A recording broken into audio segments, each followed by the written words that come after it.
Order. Now call the Standing Committee on Public Accounts to order. My name is Kelly Regan. I'm the MLA for Bedford Basin and the chair of the committee. I'm going to remind everyone to place your phones on silent, and I'll ask committee members to introduce themselves, beginning with MLA Palmer.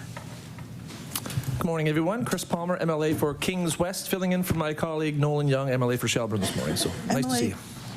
MLA Taggart. Thank you, Chair. Welcome, everyone. Tom Taggart, MLA for Colchester North. MLA McDonald. Good morning. MLA Johnny McDonald from Hants East. MLA Sheehy Richard. Good morning. Welcome. Melissa Sheehy Richard. I'm the MLA in Hants West. MLA LeBlanc. Good morning. Susan LeBlanc, MLA for Dartmouth North. MLA Lachance. Hi, Lisa Lachance, MLA Halifax Little Sable Island. MLA Barkhouse. Good morning, Danielle Barkos, MLA for Chester St. Margaret's. On today's agenda, we have officials with us from the Department of Education and Early Childhood Development with respect to the Canada-Nova Scotia Canada-wide Early Learning and Child Care Agreement, programming impacts to date and funding impact to the province's finances. So I'll ask the witnesses to introduce themselves, beginning with the witness on the right. So that would be Ms. Crowell. Thank you. Good morning. My name is Tracy Crowell. I'm the Executive Director of Early Childhood Development at Education and Early Childhood Development. Deputy LeRoux. Good morning, everyone. Elwin, LeRoux, Deputy Minister at Education and Early Childhood Development. And Ms. Aucoin. Good morning, everyone. I'm Pam Aucoin, the Executive Director of Early Learning and Child Care. And Deputy LeRoux, if you would like to make, I should note that we also have officials from the Auditor General's Office, Leg Council Office, and Legislative Committee's Office in attendance with us as well. So I would invite Deputy LeRoux to make opening remarks. Thank you, Madam Chair, and thank you for the opportunity to join you today and to speak on behalf of the Department of Education and Early Childhood Development. Executive Directors Pam Aucoin and Tracy Crowell lead our work on early learning and childcare. They're joining me today to address your questions and share their passion and knowledge about the work we've done and continue to do in this transformation. Nova Scotia's early learning and child care transformation is anchored around 4 pillars that will produce a system that is accessible, affordable, inclusive, and high quality. These pillars guide our work and will ensure a more reliable and stable childcare system for families in Nova Scotia. Quality childcare has been proven to significantly contribute to a child's cognitive, social, and emotional development, laying a solid foundation for lifelong learning and well-being. Understanding this importance, the Nova Scotia government, in partnership with our federal counterparts, now invests $277 million annually in early learning and childcare, which is an increase of $83 million year over year. This investment is supporting the historic transformation of our system and is already helping to improve the lives of Nova Scotia's children, parents, and primary caregivers, the people who work in this sector. Prior to starting this work, the existing early learning and childcare system in Nova Scotia lacked cohesion and a unified strategy. Individual operators made independent business decisions. Families reported significant differences in their experiences. The shift towards a more comprehensive system, fueled by the Canada-Nova Scotia Canada-wide Early Learning and Childcare Agreement, which I'll call the Agreement. Thank God. That marks a significant departure from the past to a system unified and reprioritized in focus. The accessible, affordable, inclusive, and high-quality childcare system we're building today will benefit families across the province for generations to come. Nova Scotia's childcare system supports thousands of families, with more than 320 centres and 200 family home providers offering provincially licensed and funded programs for infants, toddlers, and preschoolers. There are also many sites with providers offering before and after school care through the Nova Scotia Before and After School program.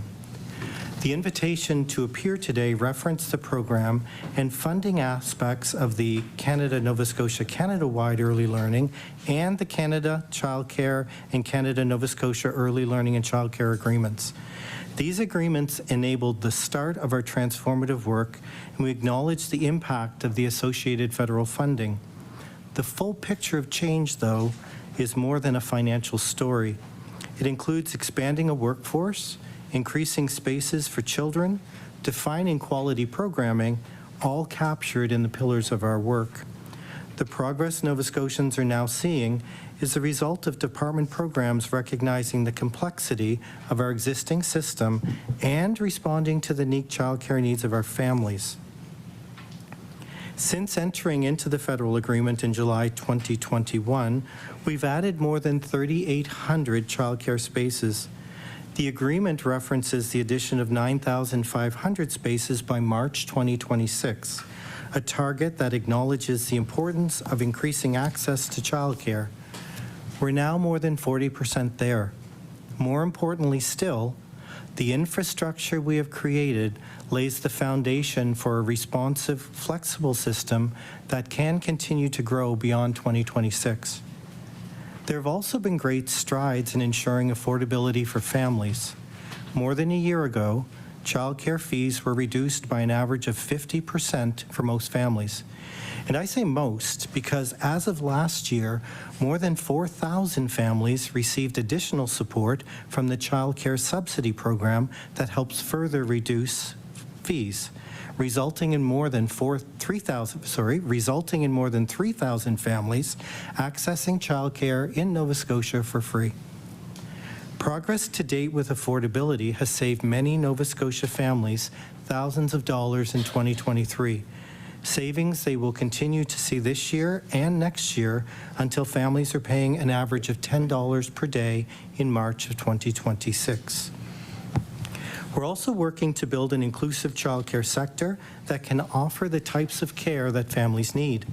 An example of this would be after-hour care, like the new Health Park after-hours childcare pilot for the children of healthcare workers. It's located close to the Cape Breton Regional Hospital in Sydney. None of this progress would be possible without our sector partners, operators, and early childhood educators. The department works closely with an early learning and childcare engagement table made up of operators, ECEs, early childhood development experts, and families, all who share insights and expertise. First voice experiences are informing this transformation. We heard from them that to offer the highest quality of childcare, we needed to professionalize the sector. Most recently, they helped guide the establishment of a wage scale for ECEs, raising wages between 14% and 42% for 95% of the workforce. A second wage increase of $3.14 to $4.20 for ECEs working in provincially licensed childcare, and the introduction of a group benefits and pension package for all employees of the licensed sector. We've also supported new pathways into the sector with hundreds of people participating in new diploma and upskilling programs annually. Accelerated programs getting people working faster, virtual programs providing access for people, especially those living in rural and remote areas, and programs specifically supporting newcomers, French language, Afrocentric, and Mi'kmaq programming that provides more inclusive childcare options. The list goes on. Children deserve care that gives them the best start in life, and families deserve care that's accessible, affordable, regardless of financial means, inclusive, and high quality. We are now building that system. Thank you for the opportunity to address this committee. We now welcome the opportunity to answer any questions you may have. Thank you. Thank you, Deputy LeRoux. And I should just let committee members know we sort of ran through some of the rules of the committee. Often, if members think that an answer is becoming repetitious, they'll signal to me, and so I may interrupt you if that happens. So just to let you know, that's what's going on. So we begin our questioning today with the Liberal Caucus, and you will have 20 minutes MLA McGuire, I don't think you had an opportunity to introduce yourself, so if you'd like to do that. MLA McGuire. Hello, everyone. Brendan McGuire, Halifax Atlantic. Let's All right. go. And you have 20 minutes. All righty. Let's do this. Good to see everyone here today. Good to see you, Deputy. We have a long history of phone calls back and forth. We probably have had thousands of phone calls over the years, so it's good to see you. Let's start with some straightforward, simple questions. So how many children in Nova Scotia right now, at this point in time, are waiting for a daycare space? Deputy LeRoux. Thank you.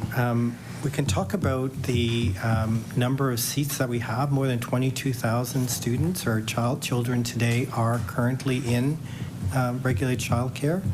We provincially do not track the number of students who are working with independent businesses along wait list. MLA McGuire. So I want to be clear. If someone comes into my office and is looking for housing, there is a list for people waiting for housing. If somebody's looking for a doctor, there's a list for people waiting for a doctor. But there's no list, so this is a yes or no question, there's no list for people waiting for a daycare space. Deputy LeRoux. Executive Director Aucoin has some information she'd like to share on that topic. Ms. Aucoin. There is at this time no centralized waitlist function for individuals that are looking for early learning and childcare spaces. We do currently have a system over 320 providers, and certainly family home agencies and providers as well, and they have their own processes in place that manage registration and waitlists. MLA McGuire. So you've changed the way, and I say you, government has changed the way that daycare is provided. It's gone from, we're moving toward from the private sector to a not-for-profit or, a non-profit model, and yet you have no clue how many people in Nova Scotia are waiting for. How is that possible? You're spending tens of millions of dollars every year, and you have no clue how many people are waiting for childcare?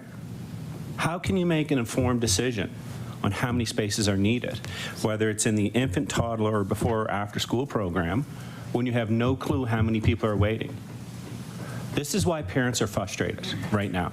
This is why parents are upset. Because the vast majority of seats that's been created have been for before and after school programs. We know that. We know that.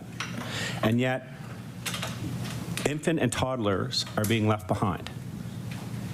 And that was one of the main reasons for this program, is that so parents, predominantly women, could go back to work. And I'm speaking to people right across Nova Scotia who are waiting years and years and years for space. Their kids are aging out before they get a daycare space. So how can you sit here today and tell this committee with a straight face that you have no list and you have no idea how many childcare spaces are needed at this very moment? Can I just get around, like, how are you making an how are you spending the money? How are you, like, it just doesn't make sense. Do you not see the frustration here? Deputy LeRoux. Thank you, MLA McGuire. I appreciate you setting the context of why this transformation has been necessary. The move to a stable system throughout Nova Scotia is important for those reasons. Families are counting on us to develop a system that replaces the one that you've just described. And our agreement with the federal government to 2026 actually answers most of the questions. How are we making informed decisions? So we do know that we've set a target of 9,500 spaces to be created. So we know the target that we have to meet, and we're 40% there. We are not only making gains, as you've described, in before and after school care. We have been opening centers that have been providing care for children, toddlers and preschoolers, to respond to making sure that families have the kind of care that they need. Emily McGuire. Again, what you just said there is that the private sector made a mess of this and that you're coming in to fix this. That's what you just said. You just said the system was broken and that's why we need a change, yet you can't tell me how many spaces are needed. So where does the 9,500 come from then? Where does the 9,500 come from? You just said to me that you have no list. You have no idea. You've had 2 years, 2.5 years to gather that information. That should be the #1 thing you do. The moment those contracts were signed, in fact, it's been more than 2.5 years, the contract was signed under the previous government. And there's no list. So how are you making an informed decision on how many seats? Like, it just feels to me like that number is being pulled out of the air. Because you're saying to me, we have no list, we have no idea. And the truth of the matter is that there's supposed to be 9,500 spaces opened by 2026. You are nowhere near that pace. Let's be frank here right here, right now in this committee. To date, there are 3,861 total spaces opened, and a total of 1,031 spaces closed. So that means you have a net gain of 22,830. And when you subtract the before and after school spots, that's 970.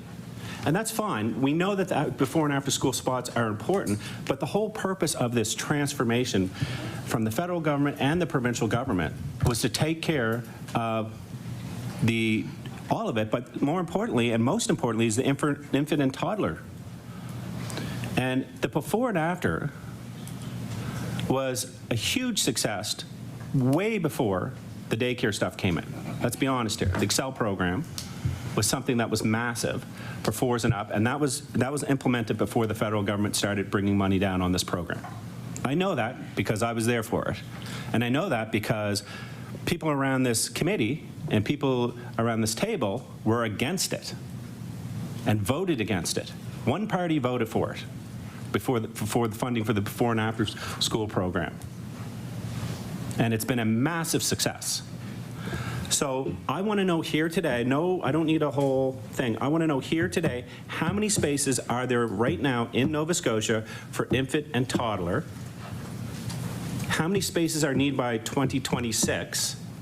And where are the daycare deserts? Because we know they exist. This is information you should have at your fingertips. So how many infant and toddler spaces have been opened in the last 2 years? How many need to be opened? And what areas are in most desperate need for these spaces? Deputy LeRoux? Thank you. I have some answers to some of the questions that are all wrapped up in there, and I know my colleague will want to answer the question about where does the 9,500 come from. I can assure committee that the decisions we are making are evidence-informed decisions. But you don't have a list. We have the data that we need in order to make the decisions that we have to build the system that we're intending to build. For example, as you described the Excel program, that is not a provincial program, and it is not the Nova Scotia before and after school program. Our transformation is to ensure provincially that all families have access to the kind of care that they need. For example, in the agreement, 9,500, where does that come from, you asked? I know my colleague, Pam Aucoin, would like to answer that. Thank you, Madam Chair. Ms. Aucoin. Thank you. Excuse me. The 9,500 net new spaces that is our target underneath the Canada-wide agreement was a target that's based on 59% coverage. It was a target that's consistent across Canada for jurisdictions. The number of spaces vary, of course, between provinces because that is population-based. Our goal is to work towards the creation of those 9,500 spaces, and we absolutely know and acknowledge that creation of those spaces has been a little slower than anticipated. But what we have focused on is we can't talk about creating spaces without talking about having a strong and stable workforce of highly trained early childhood educators. Every space that's created needs an early childhood educator to support their learning of children. So there are many areas of focus under the Canada-wide agreement. The deputy referenced the 4 pillars of accessibility, affordability, quality, and inclusion. And we have to pay attention to all of those areas to have a balanced approach to transformation. Having all these spaces without also having early childhood educators will also not work. So we put a lot of focus on developing the ECE workforce, professionalizing the sector, increasing wages, and so on. Thank you. Emily McGuire, just over 11 minutes. I'm glad that you touched on the ECEs because they were forced out on strike. You said that this is you need a highly trained motivated workforce, and they had to go on strike to get 50 cents an hour or whatever it is. Forgive me for not knowing. Before I got to this committee, I was receiving calls and messages, and I've been getting this for months from ECs who haven't received their back pay, something that was promised. And we're what, well over a year. So you talk about building your workforce, yet you haven't given them their back pay. And we can shake our head yes and no, but I can give you, to the Deputy Minister and to the Executive Director, I can give you names of hundreds that have reached out to me, and I can send you those emails, because I've reached out to your department, and what I've been told is, well, that's not on us, that's on the employer. Well, ultimately, you oversee all of this. So if employers are not giving the money and the back pay, then it's on you to step in to make sure that it happens. And people are leaving the workforce because of that. I'm still stuck on this 9,500 because you haven't told me how you came to that number. And the truth of the matter is that we now have a government that's saying that they want to double the population by 2030. So the number is, or 2060 is it? Sorry, 2060. 2030, I was like, oh my God, that's, good luck with that. But has that been accounted for? Because people aren't going to come to Nova Scotia. You know where they're going to go? They're going to go to New Brunswick and Newfoundland, who have already implemented $10 a day daycare. Already. It's there. It's done. This province pulls in more money, has more resources, and yet we can't do it. And it's because those provinces stepped up with money of their own to help do this. When can Nova Scotians expect, and not, I don't need a history of $10 a day. I know all about it. When can Nova Scotians expect to pay $10 a day? What year, what month? Deputy LeRoux?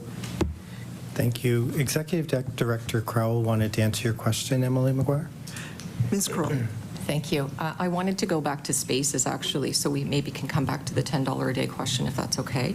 So again, just to reinforce what my colleague talked about in terms of the 9,500 spaces, I think that it is fair to say it was based on population of 2021 when that agreement was negotiated.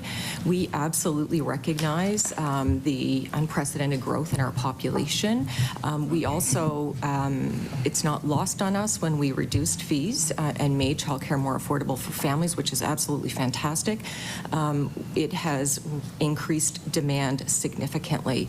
So we fully expect that we will need to create more than 9,500 spaces. And as Deputy LeRoux said in his opening remarks, we are creating long-term sustainable programs that will enable us to create spaces year over year. This is going to be a marathon. I think we're going to be creating spaces for many years to come, especially given the population, the targeted population growth. Thank you. Emily McGuire. I don't think it's going to be a marathon. I think it's going to be a miracle if you reach 9,500 spaces in the next 2 years. So my question was about the $10 a day daycare. I need a year and a month. When will that be fully implemented? And forgive me for misspeaking, it's PEI and Newfoundland that have implemented it already. I said New Brunswick. So what year and what month can Nova Scotians expect to pay $10 a day daycare? Deputy LeRoux. Thank you, Madam Chair. Nova Scotia has an agreement with the federal government, as we described, the Canada-Nova Scotia Canada-wide Early Learning and Childcare Agreement. In that agreement, we set our targets for when we will reach $10 a day. Currently, that's set for March 2026. Although we have made reductions in childcare fees for families, 50% reduction for most families, 95% impact, we are on track to be at $10 a day by March 2026. I appreciate the comparisons to other provinces. Many people do that. It's hard to compare progress on a transformation one item at a time. We decided labor force is really important. We're going to build a system that includes a robust retention program that's rooted in benefits and pension for the labor force to make sure to build a system where people will be able to work and be successful. That's part of the stability of our system. Other provinces have made decisions that put other priorities first. We recognize a transformation has to be built on a very, very solid foundation. Our pillars assure that we do that with quality programming, with workforce, with affordability, and with access to the variety of spaces that families will need. MLA McGuire, you have 5 minutes. So your words don't match your actions, because building a quality workforce, a motivated workforce, and all these other things, they had to go out on strike to get that. They had to go out on strike to get that. And I just informed all of you that some of them, a lot of them, have been waiting well, it's been over a year, has it been now, for their back pay. And they haven't received it. That's not motivating. And I don't think it's proper to essentially, I don't want to say the word insult, but throw the other provinces under the bus. Because I think if you reach out to Newfoundland and PEI, they'll tell you that they're investing in their workforce. In fact, they are. They'll tell you that they're doing everything they can to retain and attract ECEs. But at the same time, they're able to walk and chew gum. So they're doing that and implementing $10 a day daycare. So that's, to me, I think it's a bit insulting for us to sit here in the committee and say, like, those provinces are you know, they haven't concentrated on the workforce or the people. They're concentrating on other things. And it'd be interesting if we as a committee could reach out to them and get those statistics and maybe send them to the department to show them what their statistics are like. And the reason why I'm passionate about this is because we're in a cost of living crisis. Everything is going up. And I say this week after week after week after week. The only thing that's not going up is paychecks, right? The only thing that's not going up. Gas is going up, fuel's going up, power's going up. You know, we are the heaviest taxed province in Canada.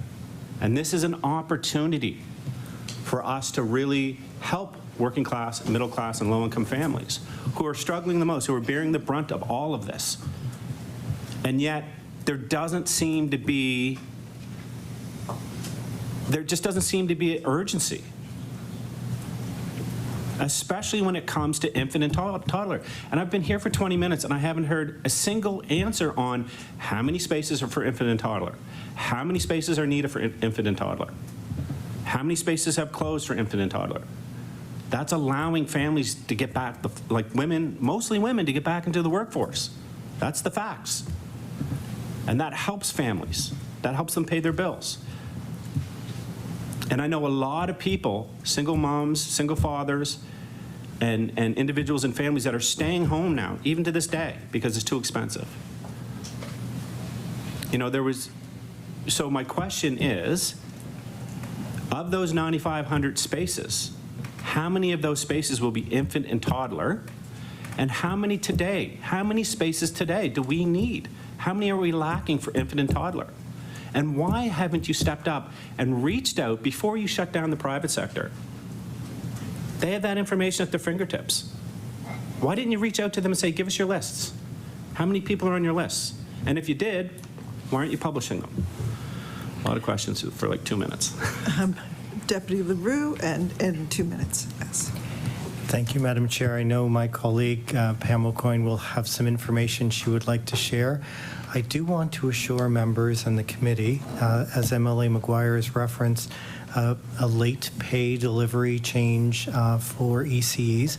I want to make sure the committee is aware that is not in the early childhood sector. That is not the group we are talking about today. That is in the pre-primary program with 3 different regions in agreement with union and employers. The deadlines to be met in order for that information to flow through payroll and be actioned appropriately could not have been met. Union has been working with the employer. Emily McGuire has an interjection. Sorry. That's fine, but you're the Minister of Education and Early Childhood Development. Or sorry, you're the Deputy Minister. Excel program, I know we're talking about a certain part of this childcare, but I can tell you as a father of 3, I depend on the Excel program. A lot of people depend on the Excel program for childcare.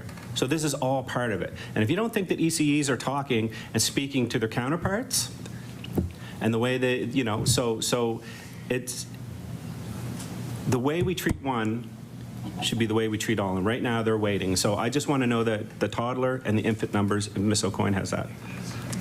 15 seconds. Ms. Aucoin? No. Deputy LeRoux? Thank you, Madam Chair. I just wanted to confirm the Excel program has nothing to do and is not waiting on salary adjustments in the regions that we were speaking about in the pre-primary program. Excel is not connected to the pre-primary program. Order. Time for the Liberal questioning has elapsed. We'll now go to the NDP. Your time is to 9:50. MLA Lachance. Great, thank you.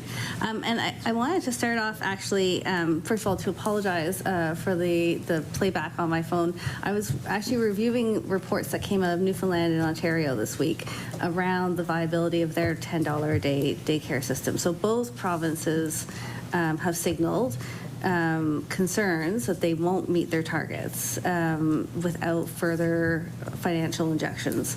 And so that's both an example of Newfoundland, where I was actually trying to check if they had $10 a day daycare yet, but a more comparable jurisdiction, I would say, and then Ontario, which is obviously a much larger jurisdiction. But I think those are two ends of the spectrum.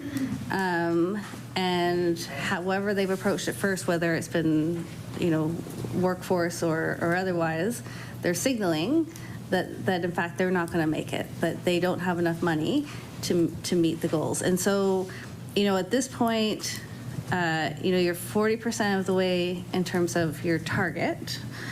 I'm wondering on the financial and management side, how much are you on the way? And are you going to be able to do what you're supposed to do by 2026 with the money you currently have? Deputy LeRoux. Thank you for the question, MLA Lachance. The Nova Scotia Canada-wide Early Learning and Childcare Agreement is an agreement between the province and the federal government. We work regularly with our federal counterparts. We are in a space of transformation. So we are prioritizing our investments to make sure we're building a solid foundation. At this point in all of the work that we're doing, we do see that we will make the 9,500 spaces. That is our commitment, and we do believe we have satisfactory funding to meet those goals. MLA Lachance. So just to confirm, you feel confident currently that by March 2026, there'll be 9,500 spaces and $10 a day daycare in this province? Deputy LeRoux. Yes, I can confirm. We strongly believe we will hit that target, and we have a work plan and a solid foundation being built around that. So we don't only meet the target, we meet it as a sustainable social program that we can rely on and from which we can continue to build. I know my colleague, Executive Director Crowell, will have more information if you'd like her to share. Ms. Crowell? Okay, thank you. I just wanted to come back to the funding. I do think the deputy handled it extremely accurately, though. I just wanted to talk a little bit about the budgeting. So when we developed our original action plan, and it's important to recognize that there is more than just the 9,500 spaces in there as a target. There are many targets and commitments in there. And so it is incumbent upon us to obviously do the financial planning to support the action plan. And as many of you will know, we've updated that action plan this year, and therefore we've updated our budget forecast to support that plan. And we are very confident, based on our experience thus far, which isn't super deep, 2.5 years, but based on our experience so far in terms of what we're seeing in the cost of spaces, the workforce, and $10 a day, and many of the other targets, that we believe at this point, based on what we know, that there is enough money there for us to deliver on the targets that we've committed to by March 2026. Thank you. MLA Lachance. Thank you.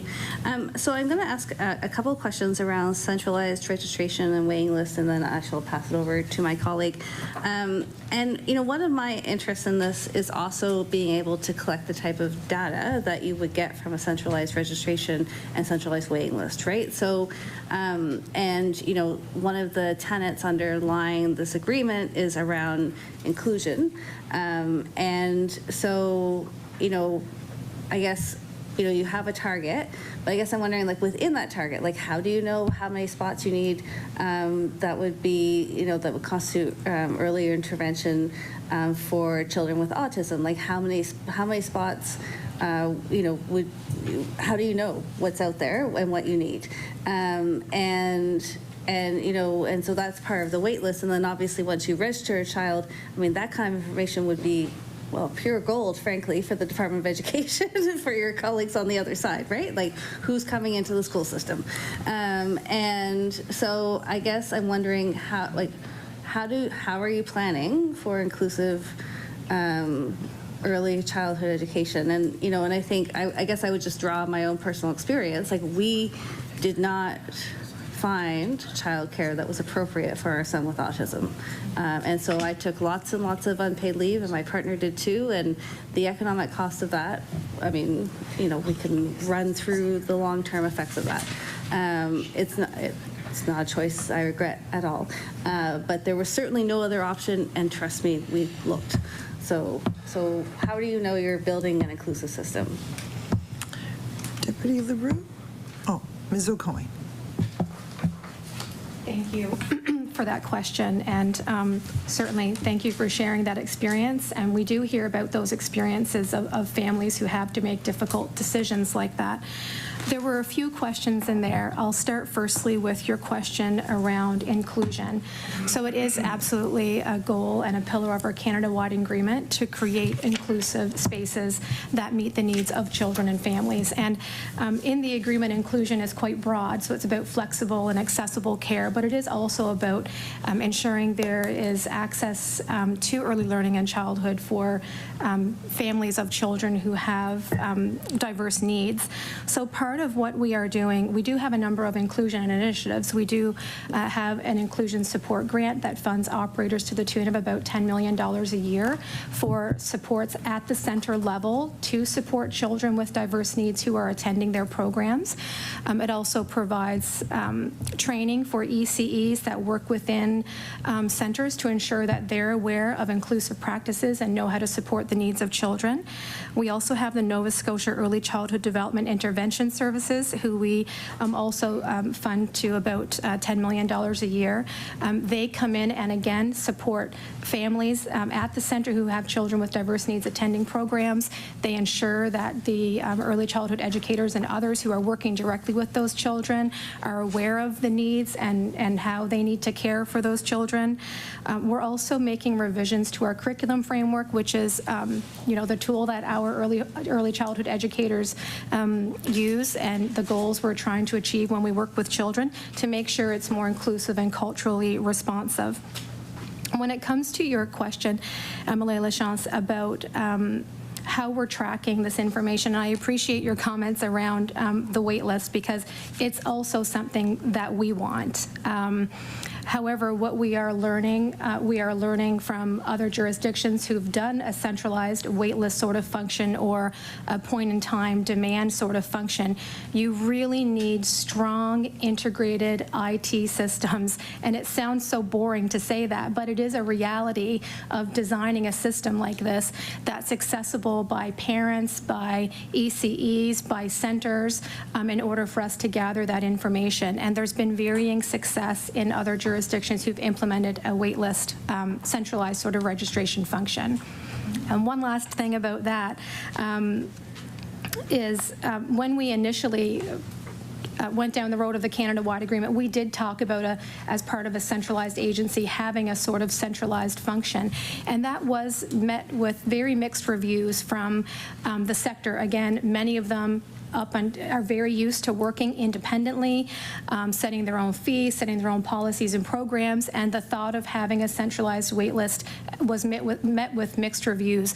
So all of the changes that we're making, foundational to our transformation, is understanding the needs of the sector, the impacts to the sector on what we're trying to do, and we really need to understand that before we would make such a big change as requiring a centralized waitlist. But it is something that, as part of our broad IT system goals, we are exploring. Emily Lachance, you have just under 11 minutes. I just wanted to take a minute to respond to that. We lived in Ottawa when the city of Ottawa implemented their centralized waiting list for childcare back like almost 20 years ago. And I think the other piece that was really important there too, I mean, you talk about the independence of providers, but it's also a huge drain on childcare providers to manage wait lists. Like that's not where they want to put their energy. It's not what they want to be doing. They want to be supporting their workforce and working with the kids and making sure they have the inclusive and sort of vibrant spaces that led them to get into this. So I actually think for a lot of operators it would be a lot easier, and certainly our experience in Ottawa was that it was actually and this was 20-year-old IT systems, and it worked really well from a user perspective. Anyways, I'll turn it over to my colleague, Sue LeBlanc. MLA LeBlanc. Okay, thanks very much. And just before I start with my questions, I just want to give a big shout out to all the ECEs working very hard as we speak, and I'm sure they just love that a bunch of bureaucrats and politicians are sitting around talking about them all the time. But we shout out to DCDC, especially in Dartmouth North, which is near and dear to my heart. But here's the thing. So what do the people do so I have a neighbor friend who went on lists for infant care when she was 8 months pregnant and now is nearing the end of her mat leave and fears she won't be able to return to work. She cannot find any daycare anywhere in the city. So what do we tell her? What is her answer? Does she have to wait another year? When are there going to be more infant spaces? Even when I was going back to work, it was very hard to find a space for a year-old child. 18 months was a little easier, but year-old children, that was tricky. I was lucky I got one. But what are we doing for them, and when are folks with infants going to be able to get off lists and get into daycares? Ms. Crowell? Thank you very much for the question, and I will say that we do share your sense of urgency to create spaces for families. We want all children to have access to early learning and childcare that is affordable, inclusive, and high quality, and that is what we are doing. I will talk a little bit about, I want to go back to spaces. I want to give you some confidence that we are going to meet our 9,500 space target. We are being guided by the space targets that were in our original 21-22 action plan in terms of the breakdown of spaces, but we need spaces across all age groups. There is no question infants are a priority. Infant spaces have been more costly to create. They're also more costly to operate, and so therefore when we're in a market model, it's not as attractive to have infant spaces. So we do know that there is a need there, and we are working hard to create them. We've created a number of them so far. I do want to talk a little bit, though, about, again, I think it's important. Children need to also be able to flow through the various age groups, so we need to make sure that we've got a good balance of spaces across all of the age groups, and we are very much working on that while prioritizing infant, toddler, and preschool spaces in centres and family home. So we have to date created over 3,800 spaces. We've talked about that already. We have a plan for creating another 6,700 spaces to get us to the 9,500 that we need, and we're very confident in those numbers. And I can talk a bit about the programming that we have in place to support the creation of those spaces to provide confidence, if that's of interest. MLA LeBlanc, I think you have an interjection. Yes. Thanks. Yeah, I might, if time, I'd like to hear about that, but I just have a couple of other specific questions first. So, in the initial action plan, there was 275 new infant spaces planned for 2026. Do you still feel like this is a number that is sufficient? Has it been recalculated? And can you break down the planned spaces? Like how, where are they going to go? How, we're not going to have this many today and then that many, so how is it going to be rolled out? But the other thing I want to say is, like, I totally get, obviously, if we need this many infant spaces, then in 2 years, we're going to need this many toddler spaces and and then we're going to need after-school care. Don't forget about that. And so how is that being worked out? Yeah, it feels like there's a lot of babies being born right now, and it feels like a lot of people need space. Ms. Crowell? Okay, thank you. Yes, we also feel like there are being a lot of babies being born, and we hope to see more with the $10 a day on average childcare coming.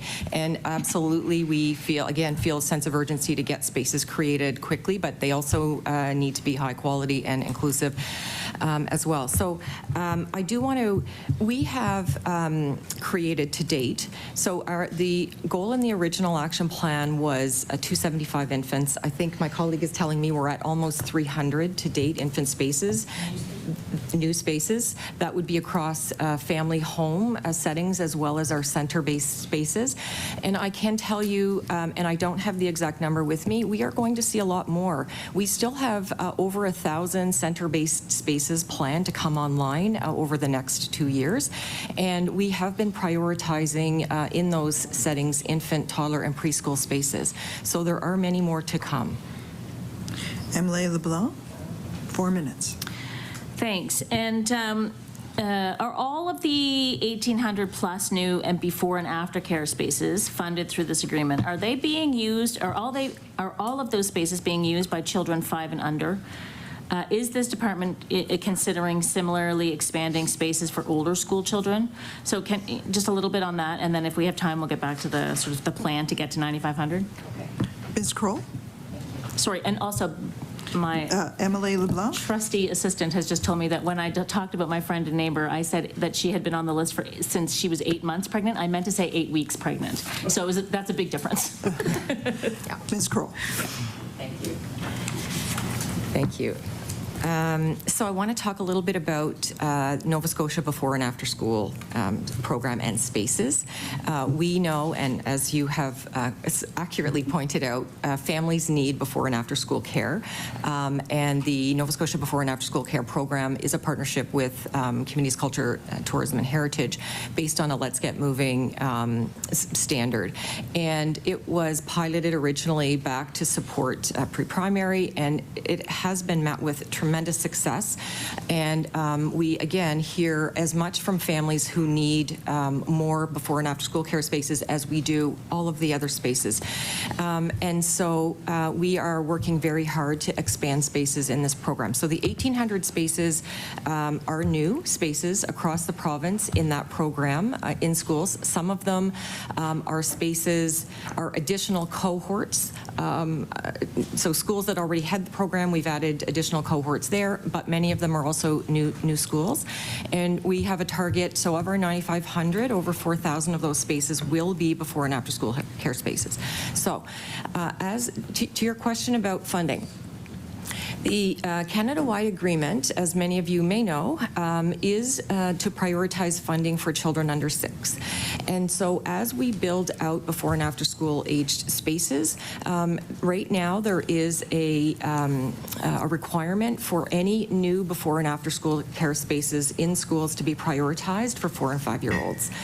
And so again, children will not lose those spaces. Once children have a space, they will get to keep a space if they continue to need it.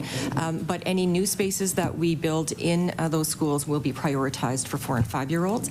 And the Government of Canada has approved this in our action plan, our original action plan. Ms. LeBlanc, minute and a half. So I get that because, of course, children grow. And so, they're going to get in at the ground level, as it were. But I'm wondering, so in my riding, for instance, there are a number of private daycares who have told their families that they just can't have after-school places, and we have a big lack of spaces for after school, before and after school. I have written to the department to ask if there are any grant programs, anything like that being considered where, you know, like whatever, Christopher Robin Daycare can apply for $50,000 to do some renovations and hire a couple more people so that they could actually start a before and after school program. And I was told that the focus is on the young ones. So, but is there any thought to that, like from a different pot of money? I mean, is there, you know, because they already have the existing infrastructure. It's not like starting from the ground up. They just want to add a program, or if they were able to be supported to add a program to help families as they age out of daycare. Ms. Crowell? So our focus at this point in time for school-age children, so our before and after school spaces are for school-age children. So Order. The time for the NDP questioning has elapsed. We'll now move on to questioning from the PC Caucus, and you have until 10:10. MLA Taggart. Thank you very much, Chair. I'm just trying to get something straight in my head here, and sometimes that's difficult. But this early child disagreement that was signed hours before election call, but it controls. It would lay out the way this would roll out. Am I correct about that? It's a framework that you folks work with. Is that correct? Deputy LeRoux? Yes, the agreements that we have in place, especially those with the federal government, do lay out that framework. Then next under that would be action plans. So if we think about those agreements as they frame the big ticket items, the goals, then working regularly with federal government, we file action plans and reports on our progress to say, how are we getting there in the next 2 years? What are we working on? What are we doing? Okay, so MLA Taggart? So the ECE piece of it, which has been the focal point of a lot of what we've talked about here, is a requirement within that framework that talks about ECEs and the role that they play in this. Is that there, like so many for each, you know, how's that work? Is that part of the framework? The ECEs, early childhood educators in these not-for-profit daycares. Is that part of the framework? Ms. Aucoin? So our Canada-wide agreement under quality, does talk about the need for qualified, well-compensated early childhood educators who are obviously a critical part to our system of expansion and ensuring a quality early learning and childcare experience for children. Mr. Taggart. Thank you. And so as Nova Scotia spaces are created, we need more ECEs. So how many will we graduate this year? Ms. Aucoin? Thank you. So at present, we have over 2,300 early childhood educators working in provincially licensed and funded early learning and childcare. We have a number of workforce initiatives that we have implemented in order to respond to, again, the growing needs of the sector and shore up a solid foundation for future expansion of spaces across the province. So we've invested over $17 million in workforce initiatives over the last few years. That funding from the Early Learning and Childcare Agreement, which predates the Canada-wide Early Learning and Childcare Agreement by a couple of years. So since 2021, and I say since then because a number of these initiatives, diploma-based programs, some part-time, full-time, take between 16 months and 2 years to complete. We've graduated 273 new early childhood educators to the sector. In addition, 187 ECEs or individuals working in the sector availed of programs that we fund to upskill to a diploma or degree level training. We have over 600 students enrolled in programs that we fund, working with our educational partners. And so as a result of that and the continued investment in those programs, and our plan is, of course, to continue to do that, we anticipate graduating about 300 new ECEs annually. MLA Taggart? Thank you. That answered most of my next couple of questions. So, do you know, was there, I guess, knowing that we were coming into this agreement in the years prior to the agreement, or even the year prior to the agreement, was there any effort made at that time to increase the number of ECEs? Ms. Aucoin? Yes, there have been efforts over the last several years, even prior to the Canada-wide agreement, to increase the ECE workforce. Of course, funding available under the Canada-wide agreement has certainly contributed to a number of initiatives, particularly on the compensation side. So last year we announced an ECE wage grid, and it provided predictable and accountable increases for early childhood educators based on education and years of experience. And we were able to tie that to public sector wage increases, which was certainly very well received by the sector. And just last month, right before the holidays, we announced a defined benefit pension plan and also comprehensive group benefits for everyone working in early childhood education in provincially licensed and funded centers, so even beyond the early childhood educators. And we also did another wage increase that'll come into effect in April, ranging between $3.14 and $4.20 per hour. And that has been very well received by the sector. 15 minutes. MLA Taggart. Thank you. That's great stuff. It will surely attract the people to the industry for sure. So I just want to, I can't not talk about rural. So there's still wait lists for many families. We all know that, especially in rural parts of Nova Scotia, where the type of child care is typically limited to family home centers. So what is the government doing to include the sector and families in this transformative change? So what are we doing to help them out, please? Ms. Aucoin. So I'll speak just a moment around supports in rural communities. So we acknowledge and recognize fully that early childhood educators and certainly spaces are needed across the entire province. When it comes to early childhood educators, we do have a number of workforce initiatives, for example, virtual, part-time or full-time ECE diploma programs offered through our educational partners. We also have an online French first language diploma program for ECEs. We also offer bursaries for a number of students who attend post-secondary colleges, and we've offered over 1,000 of those across the sector, and would include, of course, ECEs or students in rural campuses.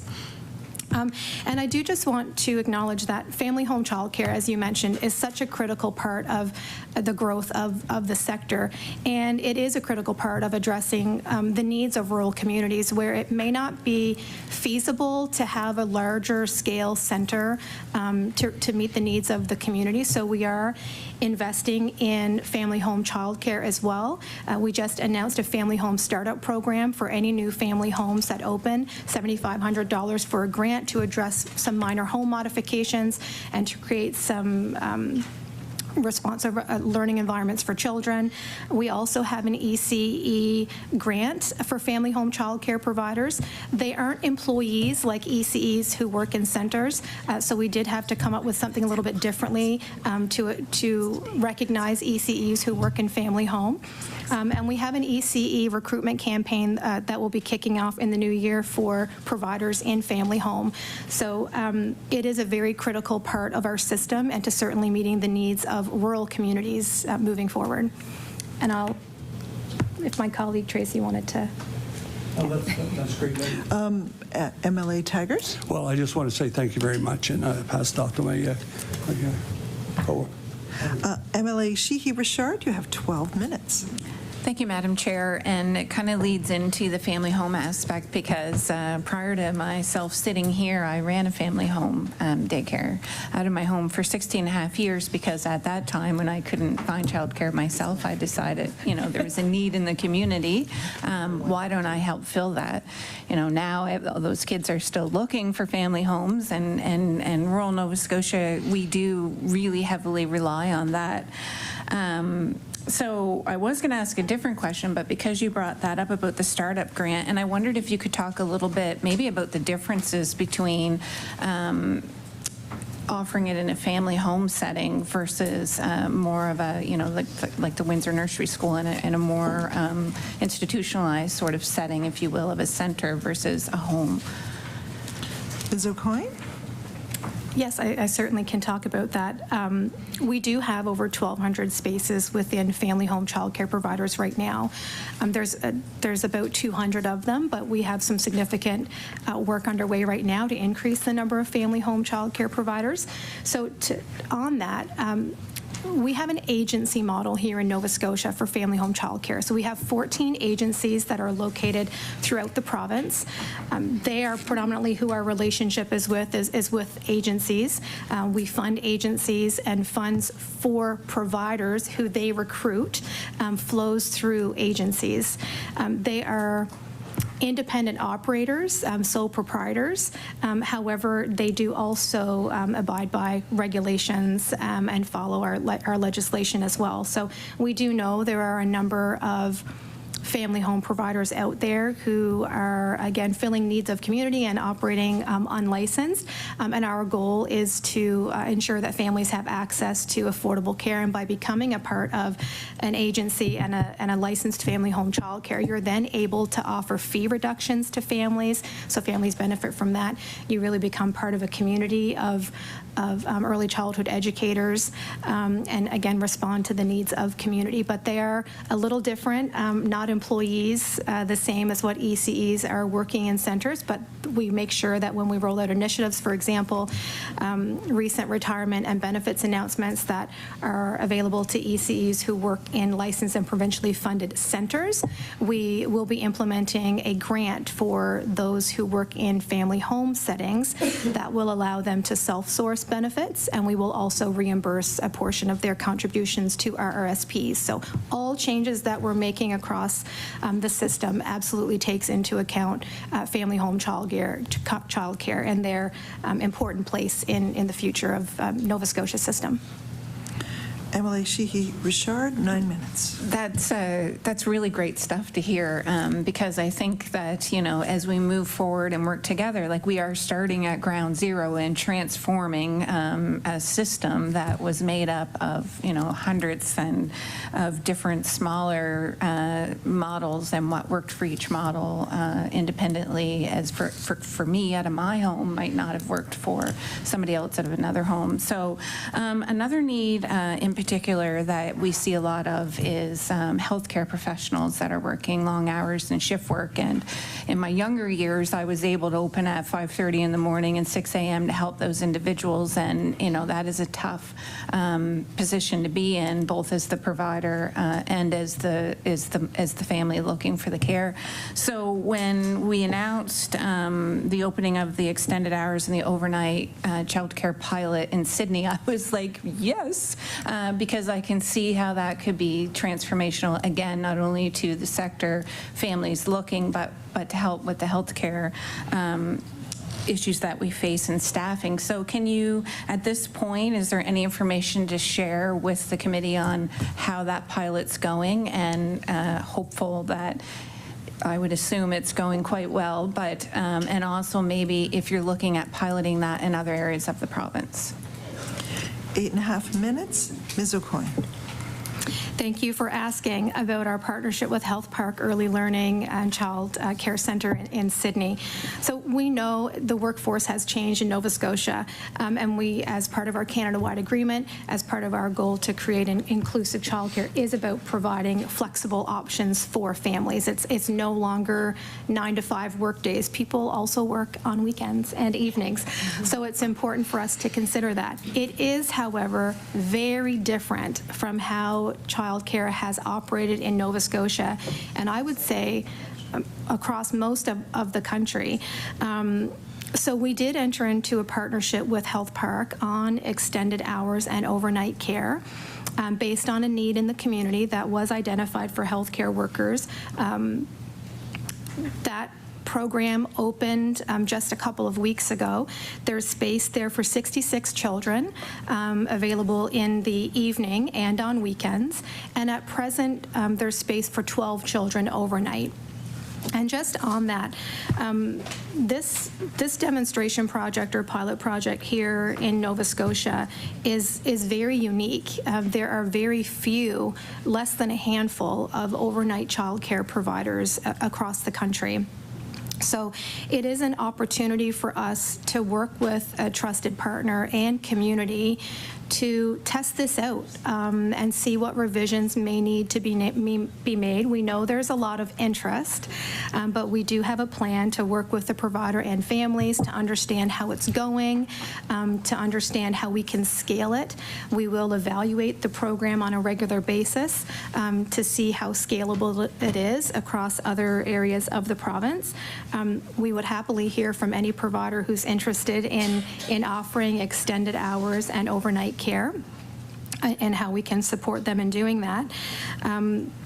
There are about a dozen children right now enrolled in that program, and there's one child right now attending overnight. I'm not sure if anyone heard the story on CBC in Cape Breton earlier this week about the single parent. She's a CAA whose daughter is currently enrolled in the program and had her first overnight there last week, and it was just so lovely to hear her experience and how much this has meant to her, and certainly her daughter, who loved having her own little bed and her little place set up there at the center. And we hope that as a result of that positive, again, it's new positive stories like that getting out in community, that we will only see the enrollment in that program grow. For 5 minutes, MLA Sheehy-Richer. Yeah, that is a cute little story because, I can envision just the little ones that I had in my home, how, I did, become quite attached to them, became part of the family, and we would take them to, Fun Friday, sometimes ended up being cottage sleepover at my cottage, and, those memories that, that's a really unique experience for that child as well. And also, I just want to go back to the growth, the new growth, creating the spaces.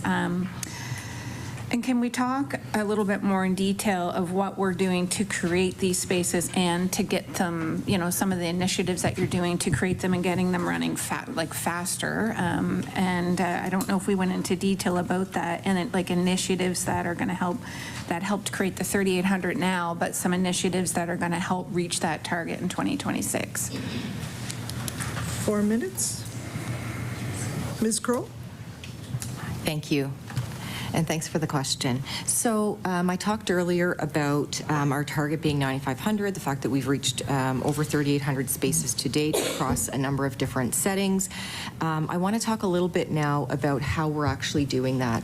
So we early on rolled out an expression of interest for our existing not-for-profit service providers to express interest in expanding their existing location or setting up a satellite site. We have about 50 projects for center-based expansion that came out of that expression of interest. About 22 of those are now open, and the remaining will be online, I'm going to say mostly by the end of this year. We have seen some delays in that program, and I can talk a bit more about why that is. The construction industry, I think, is really having unprecedented times as well, and challenges finding contractors in certain communities, and supply chain issues, and length of time to get permits. There are all kinds of reasons why some of those projects have been met with delay. But I will say the operators who have taken those on are working very closely with us, and we're supporting them where we can, and they are very excited to be able to offer more early learning and childcare in their communities, and they're working very hard to deliver those spaces. So the other, that's for center-based care. In terms of the before and after school care, a similar approach was taken. So early on, we released an expression of interest there, asking for existing not-for-profit service providers to come forward if they were interested in expanding our Nova Scotia before and after school program in schools. We had really great interest, and so that is resulting in a number of, over 1,800 new spaces in our before and after school care program so far, and plans to continue to increase that by another 3,000 between now and the end of March 2026. And then, of course, my colleague Pam talked a lot about what we're doing on the family home front. There's been a tremendous amount of work done on the family home front because it is such a critical component of our programming, and we'll continue to expand there as well.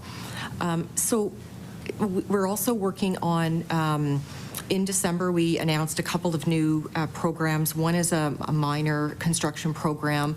This will also be available to not-for-profit organizations. It's for minor renovations and construction. We'll give them so much funding to increase spaces in their existing center or potentially even set up a new center. And the other program we announced, again, Pam has already talked about it, really was the support for family home startup grant to try to increase the number of family home providers that will work with us on expansion over the next number of years. We're also currently working on developing another major construction program. So the EOI program I talked about is really more of a major construction, new sites, major renovations, which again is why those spaces are taking longer to come online. But we are right now working on another major construction program, and it will target more so some of the communities where we're not seeing the expansion that we feel we should be seeing. In some cases, it is because there are no existing service providers. Order. Time for the PC questioning has elapsed. We'll now move to the second round of questioning. Each caucus will have 13 minutes, and we'll begin once again with the Liberal caucus. MLA McGuire. Thank you, Madam Chair, and thank you again for being here today. So to date, there are 3,861 total spaces that have been opened, right?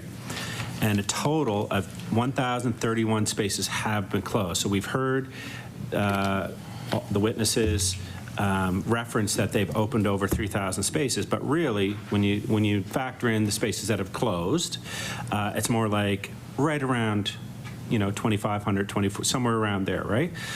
So of those over 1,000 spaces that have closed, how many of them were for infant and toddlers? Do we know?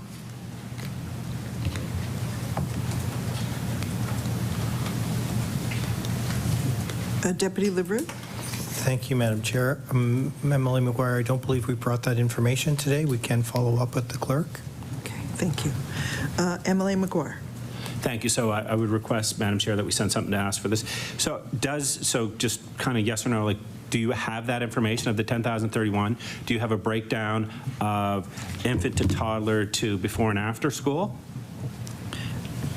Deputy LeRoux. Thank you, Madam Chair. Of the 1,031 spaces, we would go back and find out which independent businesses have closed or closed some of their spaces and see if we can do a relatively quick analysis to answer that question. Currently, I don't know if we have that. I believe we would be able to generate it. I would commit to getting back to you with the information that we have. Thank you. MLA McGuire. So again, I just want to go back to, like, these are extremely important questions around data and facts that the three most senior individuals, I would assume, in the department that are overseeing these programs can't answer.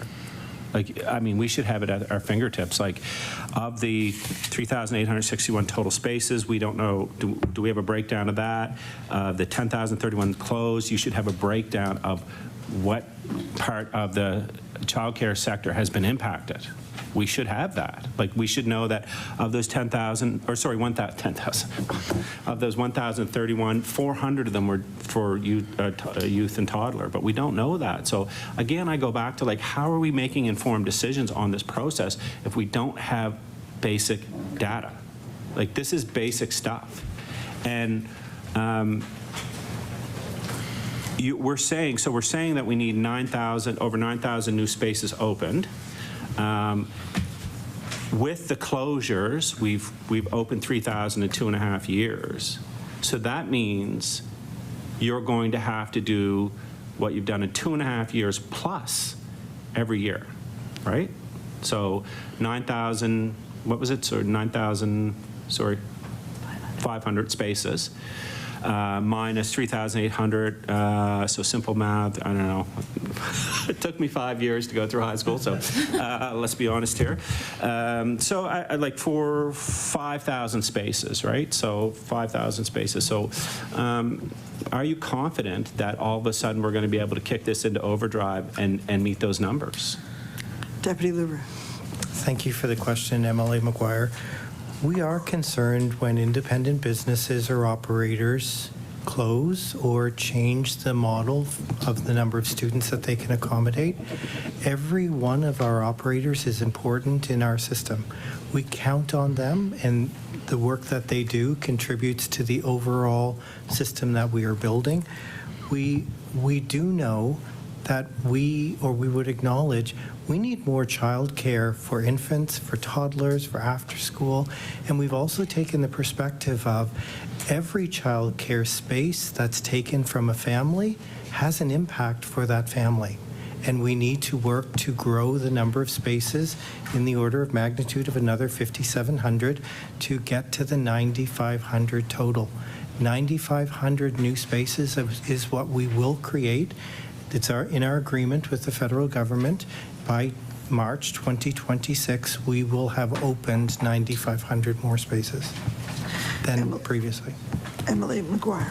So I'm glad we got that on the record, but the population is growing at a faster pace than at any time in the history of this province. So those numbers, admittedly, were from 2021. We know that the population is growing faster. We know that I would guess that the 9,500 childcare space is outdated. That number's outdated. It's probably more.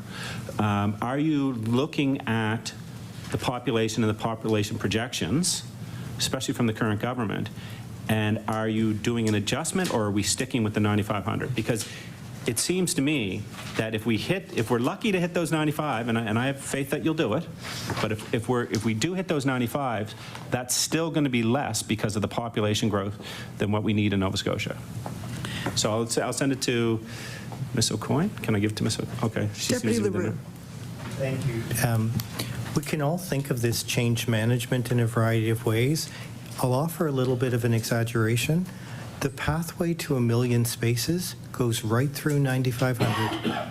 So we have to hit 9,500 in 2026 before we aim for 10,000, 11,000, 12,000. What we recognize in what you're asking is, in order to use 9,500 and grow from there, make sure the system you build is a strong system with a strong foundation, with strong principles of the program, of workforce development, that people see a career, that this labor force calls on people who have an experience, that they really love children and want to work there. So we believe salary and benefits are part of that. So salary and benefits become part of the way that we're making sure we can go beyond 9,500. 6.5 minutes, Emily McGuire.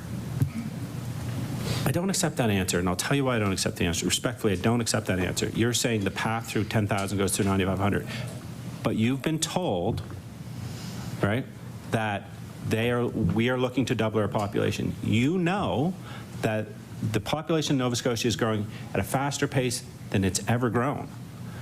So the number that you have would seem to be a little outdated. So why are you not going back, revisiting the numbers and saying, hey, you know what? In 2026, that 9,500 actually should be 11,000 or 10,000, because meeting the 9,500 is great. But if we're still short 1,500 spaces, and if some of us are lucky to be here in 2026 and we're sitting around here and we're having this conversation again and we're 1,500 in the hole, it just wouldn't make sense to me, because we've been warned. We know the numbers are growing. We know that the population is growing. We know that we're going to need more childcare space. So is the department looking at the 9,500, looking at the current population projections going forward, and are they revisiting the 9,500 number for childcare spaces? Deputy LeRoux. Our commitment in the Canada-wide agreement is to provide 9,500 additional spaces by March of 2026. We're confident that we will meet that number. We do recognize, as you say, the province intends to double its population 36 years after that, and we believe that we would need to continue growing our childcare sector to meet the growth of our population, as we would in most other government agencies, social institutions. We're making sure that as we build that 9,500, those 9,500 new spaces, that we're also paying great attention to the system we're building so that it is sustainable beyond 2026. Emily McGuire? So, Madam Chair, my question is not being answered. I've asked this question 4 or 5 times to the deputy. I've asked you this question directly. I'm not asking your commitment to 9,500. I said to you, and I will repeat, we know that the population is growing. We know that this number is not going to fit the population in 2 years from now. I didn't ask you if you're committed to 9,500. I said, are you going back and you're revisiting, so in 2026, we are not in a daycare spot deficit. Are you revisiting the numbers? I'm not asking your commitment to the contract. Things change. They change all the time. And I think that instead of looking backwards or maintaining the status quo, you should be looking forward and saying, hey, you know what? For every childcare space we don't create that we need, that is another family, that is another individual that can't go back to the workforce. So again, the question is, I know you're committed to 9,500. I know it's not an easy task. But are you, or is the department, revisiting that number on the current projections that are going forward? Since 2021, this population has grown at a faster pace than it ever has. Maybe it's just an extra 50 seats. Do we know? Are you looking at the numbers and saying that 9,500 is not going to fit in 2026? It actually is 9,700. Deputy LeRoux, 3 minutes. I'll let you finish. Thank you, Madam Chair, and thank you for the question, Emily McGuire. I do appreciate you trying to understand if we're growing beyond that. Currently, our work plan, so the agreement and the action plan underneath it, are targeting 9,500 spaces to be completed by March of 2026. We would expect to be continuing to work with the federal government after that about what comes next. But currently, our commitment and our agreement speak to 9,500 spaces by March of 2026. 2.5 minutes, Deputy MLA. I was going to let you. Sorry, I was going to let you finish McGuire. in 3 minutes, but you know what I'm like. So whose responsibility is it then? Is it the province or the feds' responsibility to revisit that number to make sure that it meets the population in 2026? Whose responsibility is it? Deputy LeRoux. Thank you for the question. One of the great things that I'm able to see from my vantage point is a commitment from 2 levels of government that recognize childcare matters.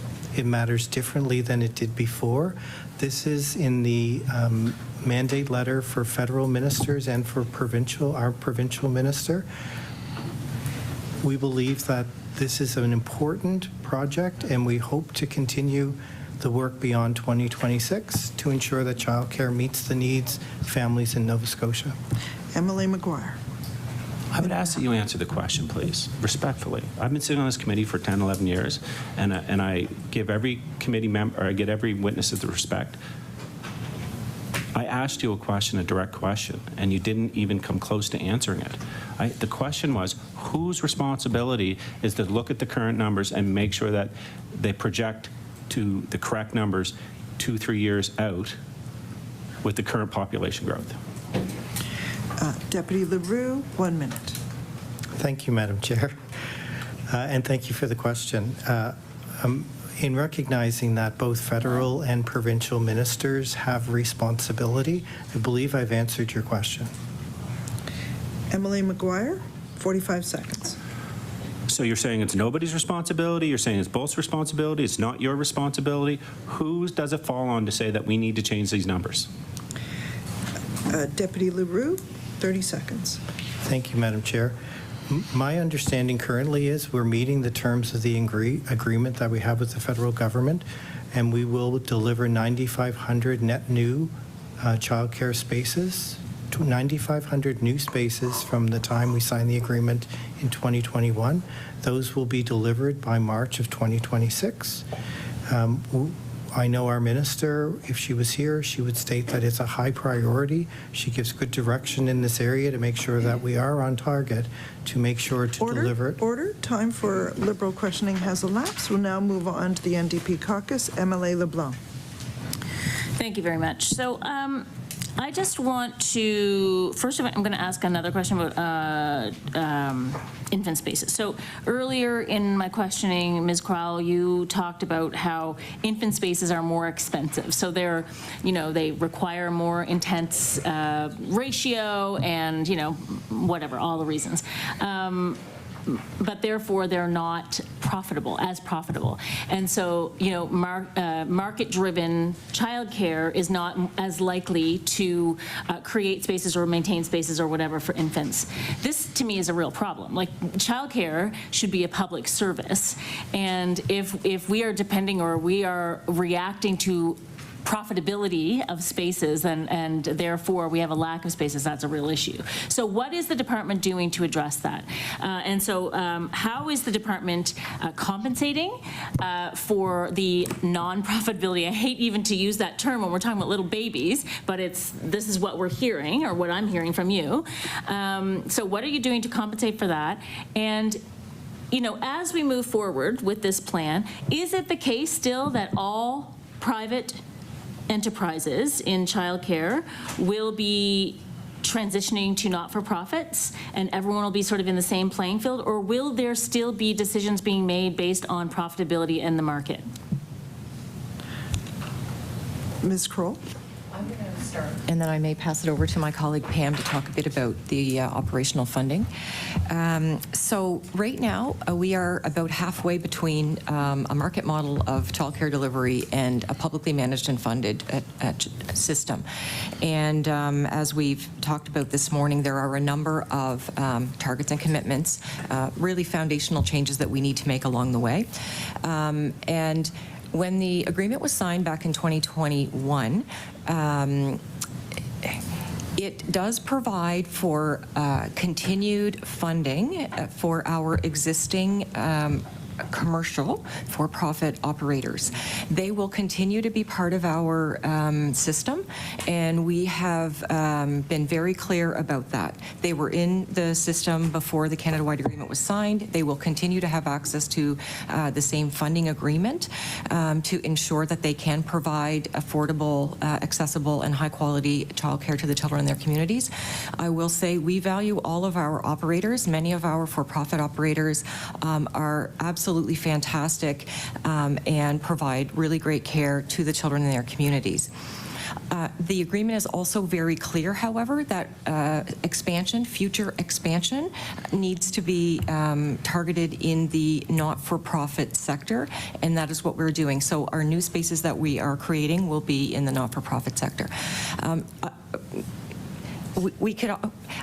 I can turn it over to my colleague Pam to talk a bit about the funding. I think that might help answer how both the not-for-profit and the for-profit operators are being funded the same, and what supports are in place for them. MLA LeBlanc, is that acceptable to you? Yes, but I really need to target it just on the infant spaces because I have another big question that I want to get in before. Okay, Ms. Aucoin? So specifically for infant spaces, we are funding expansion projects that, and fully covering the cost at this point of the expansion projects that we have already approved to develop infant spaces. And there are additional costs that come with that because of various regulatory requirements, lighting, and so on. We also, last year, we have an incentive for infant space creation, recognizing that the ratio of children to educators is lower for infant care. To incentivize the creation of those infant spaces, we have an infant quality care grant, and we more than doubled that grant funding for providers who have infant spaces as a way of incentivizing that. MLA LeBlanc. Thanks. And the other thing I wanted to ask is, so when the agreement was signed in 2021, under the previous government, there was that amount of infant spaces set. At the time, this is sort of part A and part B. When the agreement was signed, it was just on the heels of our pre-primary rollout, which when that happened, say 3 or 4 years before that, before 2021, whenever it was closely after I was elected, so around 2017 or so, that was rolled out with great fanfare, and of course we all know that pre-primary is really important. However, we know that there was a mass exodus of ECEs that left the ECE world, the daycare world, and went to pre-primary. And I heard from many daycare operators in my community and many families who were then saying, we don't have spots. This is crazy. And then finally, when their kids would get into pre-primary, then they didn't have after-school care for them. But so it was kind of a mess. Like, it was rolled out in a way that did not contemplate the exodus of ECEs. And why wouldn't they go to pre-primary? I mean, it was better pay and a new challenge and all of that stuff. So can you talk about the impact of the pre-primary rollout on where we are now with child care spaces, and how that has, how it's all kind of come down to where we are now with needing, and I totally agree with you, Mr. LeRoux, about the salaries and pensions and benefits packages are a big piece of this puzzle, but also training a workforce up is a big piece, and I know that's being worked on, but where are we with that? Have we recovered from the exodus of ECDs yet? And what more do we have to do to compensate for the rollout of the pre-primary, or I was going to say never mind. Yeah, that's good. 6.5 minutes, Ms. Aucoin. Thank you. A lot of the work that we have done around workforce, many of the reasons that we had heard about a number of years ago around educators choosing to leave licensed childcare settings and moving into the pre-primary program was around wages, benefits, and things like that, which is why early in our Canada-wide agreement, we had a number of commitments to address that. Improving wages last year, just recently announced in December another wage increase, and the implementation of group benefits and pension plan for all ECEs and other staff working in provincially licensed and funded early learning and childcare. We have heard many stories from operators and many stories from individual ECEs around the difference that this is making to them. ECEs are critically important across all aspects of the sector, whether it's pre-primary or licensed childcare. We're not interested in kind of going back and forth between the two. What we want to do is create the profession where people have the choice of where they want to work, whether it's in licensed childcare or pre-primary, and they don't have to worry about pay and benefits and things like that, that it's consistency. Because again, we're all of our ECEs are in this to support the learning and development of children. 5 minutes, Ms. LeBlanc. Great. And would you say that, the part that I didn't hear the answer to of that question, I mean, I know it was a long one, but is where are we now? and how many, are we still in a situation where we have a shortage of ECEs, or have we compensated for that in the early childhood education area? Have we compensated for that exodus to pre-primary? Have we made up the difference? Ms. Aucoin. The investments that we're making are about recruiting ECEs to the sector, and some of the workforce challenges that we're experiencing in the ECE profession are the same across all professions. So our goal is to bring more people into the sector, to fill vacancies as people leave. So there's just that natural attrition that happens, and also to implement initiatives that further grow the sector so that we're always seeing that year-over-year growth that's going to support the space creation targets that we have. Ms. LeBlanc. Okay, so I'm going to take from what you've just said that we are not where we need to be yet. For the spaces that we have now, do we still have ECE shortages for the current amount of spaces that we have? Ms. Aucoin. We know that we need more ECEs. That's all I need to hear. Ms. LeBlanc. Okay, great. So lastly, I just wanted to ask about sorry.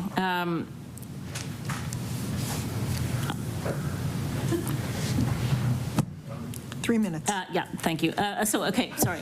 A recent report, I'm going to change tack here. A recent report from the CCPA found that fees for some age groups, like toddlers, have not reached the 50% target reduction yet. So what is the timeline for the 50% target reduction, and what is the timeline for that? And, and then for further fees. Now, we've heard that the goal is $10 daycare by 2026, but how are we getting to that point? What is the plan to get there?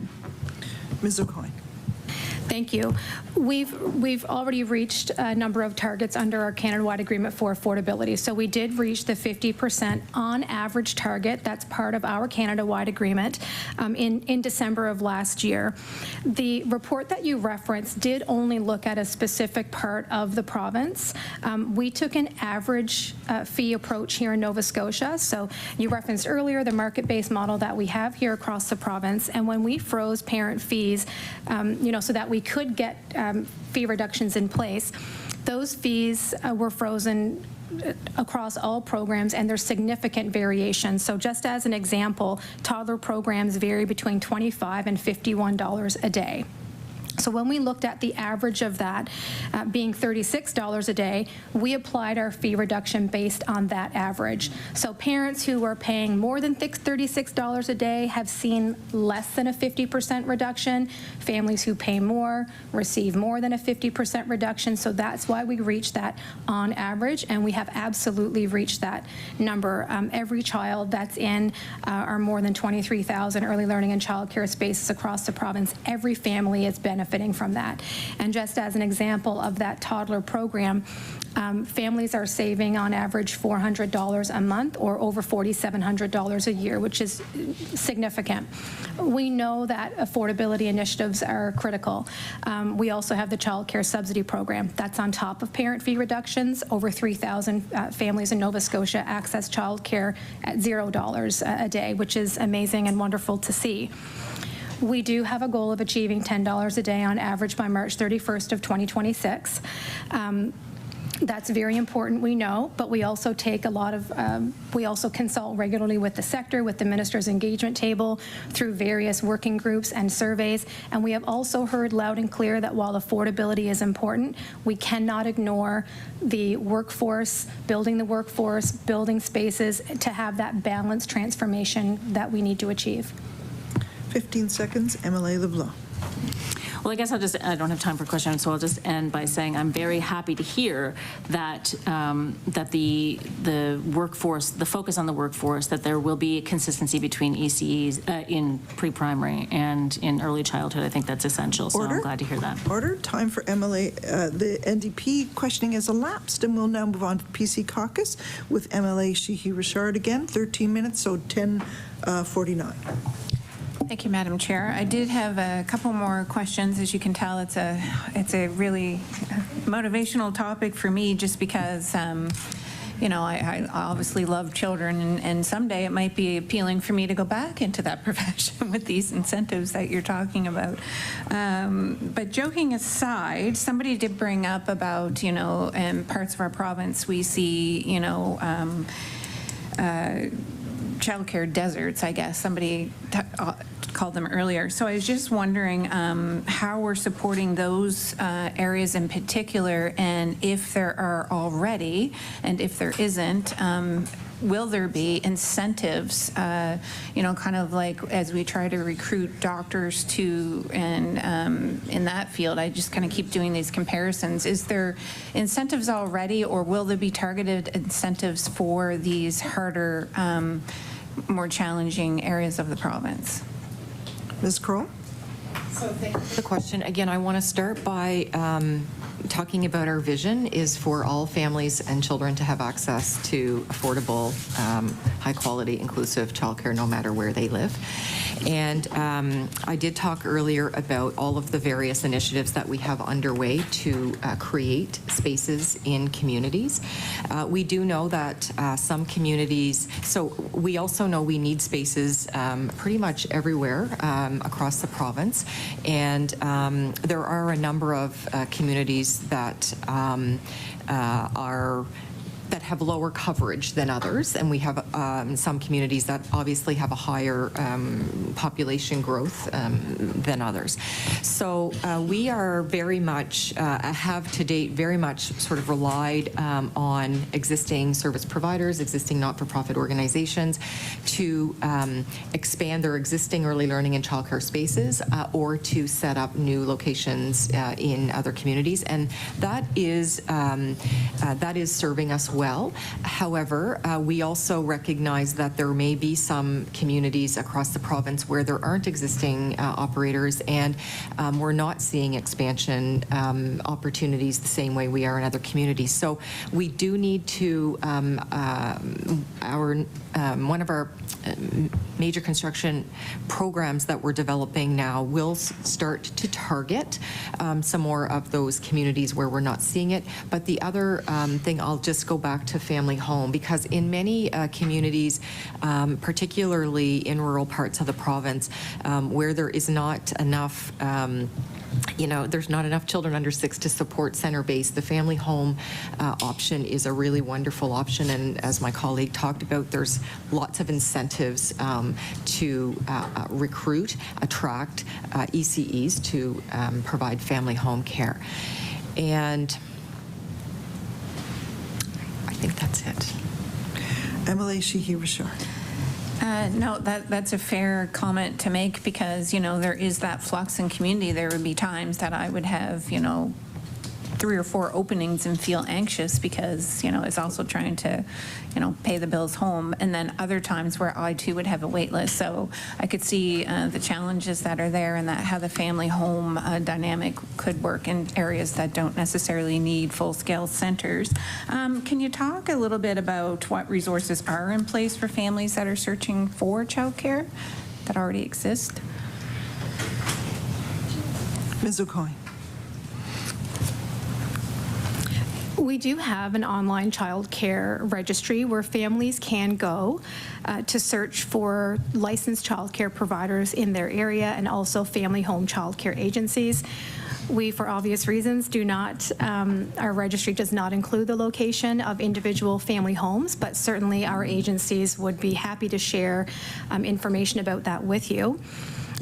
Also online on our website, childcare@novascotia.ca, we do have a list of upcoming projects and estimated timelines of when they will be coming online in communities for families that are looking for early childhood education spaces. And in addition to that, we have staff located in community across the province, early childhood education consultants, who hear from families to understand what their care needs are, and they may have a line of sight, again, into different expansion projects or openings that will be coming available, and they can help connect families looking for childcare to a provider. 8 minutes. MLA Sheehy-Richard. Okay, I have one more question, and then I'm going to have to pass my time to MLA Palmer at the end here. But as important as it is to retain the ECs and recruit ECEs, we should talk a little bit about the operators, and in particular, what maybe that we're doing to ensure that they can keep their doors open, what programs and resources are available. I know we touched a little bit on how they can expand, but can we talk in particular about how they can, once they get their, if they start, how we can, help them grow, and how we can ensure that they will keep their doors open and be successful. 7 minutes. Ms. Aucoin. So as my colleague Tracy referenced earlier, all of our operators across the province, whether you're a center or a family home, are truly critical to the system of early learning and childcare that we are building. And we do recognize when we froze parent fees back in 2021, again, as part of our way of achieving our affordability initiatives and reducing fees for families, that those fees were frozen at the rates that were in place at that time. And while they were set by operators, that was the model that was in place beforehand based on what their needs were. We've also experienced a significantly high inflation over the last couple of years that's put pressure on some of our operators, and we're absolutely aware of that. So some of the initiatives that we've implemented, we have provided inflationary support grants payments to all of our licensed providers and family home providers to the tune of about $8.8 million over April of 22, March of 2023, and again, a payment in September of 2023. We also have an operational support fund. That fund is available to any operator who continues to experience financial challenges to approach the department and demonstrate their need, and we will support them with ongoing operational funding. I had referenced in an earlier question that we improved grant funding for the Infant Quality Care Grant, our Inclusion Support Grant. All of the initiatives we've implemented around wage increases for ECEs, our recently announced retirement and benefits, those costs have been 100% funded by the province and also through funding made available under the Canada-wide agreement. So we're absolutely aware of the needs of operators, and as we move towards $10 a day on average childcare, we will also be looking at ongoing sustainable funding model for the sector.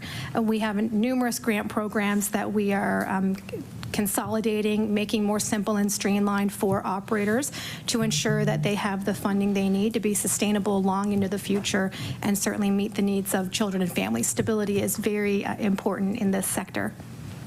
Okay, 5 minutes, and over to MLA Palmer.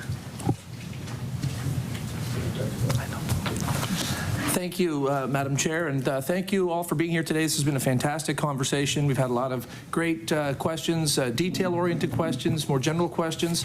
I know one thing I've learned is that transforming childcare to make it the highest quality and accessible and affordable is a very easy process, right? Easy peasy, piece of cake, no problem.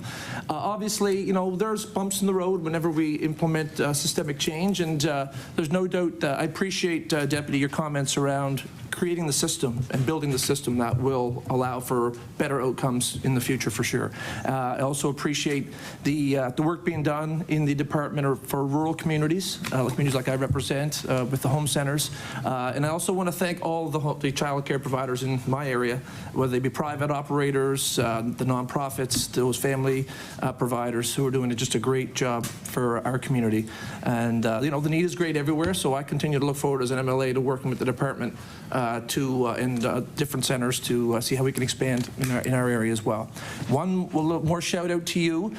We've had a few difficulties with a provider that had to close, and I just want to commend you on the work that you came in and we were able to help a lot of families in the community of Greenwood when we had a difficulty, and I just want to say thank you for the prompt action that you took during that process.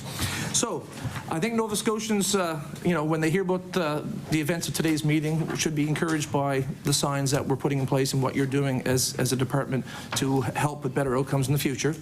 But my first question is around consultations, because it's important that we listen to stakeholders in the community and people in the industry and parents. We had phase 1 of consultations this past year, and this year we'll have phase 2 in consultations around the province. Can you talk about the objective of these consultations and who will be consulted in this next round? Ms. Crowell, 3 minutes. Thank you. So I want to start by just saying that when the Canada-wide agreement was announced and the action plan and the transformation journey, we made a commitment to the sector and to ECEs and to families that we would engage and consult, that we would listen, and we are doing that at every step. So I want to talk a little bit about that, and then I'll hone in on the public consultation that we just did. We set up in year 1 a minister's engagement table. We have about 20 individuals that meet. Our 7th in-person meeting is scheduled for Saturday. That committee is made up of primarily operators and ECEs. We do have some family reps and also some academic and other experts on the table to help guide us. It has been absolutely fantastic to have that guidance, advice, and participation and engagement at that level. That is a huge commitment for those folks to come, and we meet on Saturdays, so our meetings are full day. It's been wonderful. We've also set up a few different working groups to help us specifically and guide us specifically through some initiatives. So the wage initiative, the benefits initiative, we set up working groups for those, primarily ECEs and operators on those to help guide that work. And it was, again, it's so critical to our work to understand and hear from first voice in all that we do. We also do, we've done many different surveys to gather information on preferences and those kinds of things. And virtual calls with operators. We do a lot of those. We've just done about 6 in the last 2 weeks on benefits. But we also hear from families regularly. Obviously, they're reaching out to us on a fairly regular basis, probably more so because they're looking for spaces, and so we try to help. But it's also good for us to understand what the needs are. And we also have a newsletter that we've implemented, and they can use the form in there to directly ask us questions, and we'll respond. And we also have a team of folks out in the field working with families and centers on a regular basis. And then, of course, we've got a number of folks out doing operator visits as well. So we have a number of ways that we engage and consult. Order. Thank you. Time for PC questioning has elapsed. I want to thank folks from ECE for coming in today. I would just note that we had some questions that weren't answered, so there was numbers around the spaces that were closed and how they divvy up infant, toddler spaces, et cetera. And also, early on, a question was asked about childcare deserts and where are they? And I didn't hear that get answered. And although the topic came up again, that wasn't answered. So if you could include that, and Kim will be sending you a letter to follow up on those two things. So if you would like to make some closing remarks, by all means, you can do so now. Deputy LeRoux. Thank you, Madam Chair. We appreciate the opportunity to come and talk about the exciting work that's happening in the sector, and know that there's additional work to do, and we're excited to lean into that. I would appreciate clarification on the second question, childcare desert. How do we define that so that we can respond properly to the questions? Emily McGuire, that was your original question, I think, in your very first one. So Emily McGuire. We're looking for places that either are without spaces or, in desperate need of spaces. So is there a kilometer thing, or? No, there's no kilometers. It's just cities, municipalities, towns. Yeah, we're looking at. So again, like an example would be, if you take Truro, for example, let's say Truro is without spaces, right? Like what we're doing is this was a term that's been brought up over and over by the department and by in the legislature. So we're just looking for places that are chronically under serviced for childcare. I don't think we have an exact sort of definition in terms of, is it 50% or something like that, but places that the department is defining as a childcare desert, and certainly we had conversations about childcare deserts here, so I don't know if you have an actual one, but perhaps ones where the need is more acute, you could list where those were. Any further comments from the deputy? Thank you, Madam Chair. We'll do our best to represent the spirit of that, recognizing you're looking to understand where childcare may have more pressing needs in the province. We'll do our best. Thank you for the opportunity to participate in this today. Thank you very much. Now you are our witnesses are free to go and speak to the lovely members of the media who are waiting at the back of the room. They'll take you next door for some comment, and the committee will move on to committee business. So, folks, the Department of Municipal Affairs and Housing addition. If folks could leave quietly, it would be much appreciated. Order. If folks could leave quietly, it would be most appreciated. Now we'll move back on to correspondence. The Department of Municipal Affairs and Housing, additional information requested from the May 17th meeting. This was information that I had asked for, so I am fine with what we have there. Does anyone have any other questions on it? I'll do it. Thank you, Madam Chair. Thank you. The Department of Finance and Treasury Board, information requested from the December 13th meeting. Any discussion on that particular?